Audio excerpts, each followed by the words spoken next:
ఢిల్లీకి పోయిండు, ముఖ్యమంత్రి కనబడతలేడు అని మాట్లాడాడు. నేను ఎందుకు అంటే కేటీఆర్ అన్న మాటకు కొంత క్లారిటీ ఇచ్చే ప్రయత్నమే కాంగ్రెస్ పార్టీ గాంధీ భవన్ నుంచి క్లారిటీ ఇస్తుంది.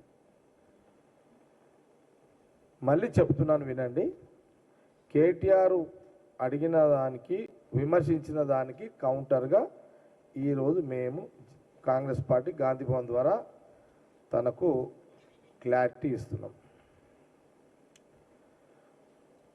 ముఖ్యమంత్రి రేవంత్ రెడ్డి గారు రెగ్యులర్గా ఉదయం 10:30 నుంచి మొదలుకుంటే రాత్రి 12 గంటల వరకు అతని ఇల్లు క్యాంప్ ఆఫీస్ నుంచి ఇటు సెక్రటరియట్ నుంచి అటు అది కమాండ్ కంట్రోల్ రూమ్ నుంచి రెగ్యులర్గా ఉన్నతాధికారులతోటి సమావేశాలు, రివ్యూలు